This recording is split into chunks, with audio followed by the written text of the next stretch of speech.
ఈరోజు హరిహరన్ ఫౌండేషన్ ఆధ్వర్యంలో మోక్షశ్రీ పుట్టినరోజు సందర్భంగా మా మామయ్య ఉప్పలయ్య గారు, మా అత్తమ్మ లక్ష్మి గారి వారాల బట్టి మోక్షశ్రీ పుట్టినరోజు సందర్భంగా పిల్లల ఆశ్రమంలో రాత్రిపూట ఆహారాన్ని అందించి వారి మధ్యలో ఘనంగా పుట్టినరోజు వేడుకలు జరుపుకోవడం జరుగుతుంది.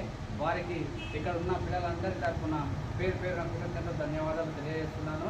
అదేవిధంగా మోక్షశ్రీకి పుట్టినరోజు శుభాకాంక్షలు తెలియజేస్తూ నిన్ను నూరేళ్ళు ఆయుర ఆరోగ్యాలతో అష్టైశ్వర్యాలతో జీవించాలని అయ్యప్ప స్వామి వారి అనుగ్రహం ఉండాలని ప్రార్థిస్తూ మరొకసారి హరిహరన్ ఫౌండేషన్ తరఫున ఇక్కడ ఉన్న పిల్లలందరి తరఫున పుట్టినరోజు శుభాకాంక్షలు తెలియజేస్తున్నాను. అదేవిధంగా ఇప్పుడు భవిష్యత్తు ఇప్పుడు స్కూల్ పాఠశాలలు స్టార్ట్ అయినాయి. ఇక్కడ ఉన్న పిల్లలకు కానీ స్టేషనరీస్ కానీ బుక్స్ కానీ బట్టలు కానీ ఇంకేమైనా దాతలు ముందుకు వస్తే వీరికి ప్రొవైడ్ చేద్దామని ఈ యొక్క సందర్భంగా తెలియజేస్తున్నాను. మరొకసారి అందరికీ పేరు పైన కృతజ్ఞతలు ధన్యవాదాలు తెలియజేస్తున్నాను.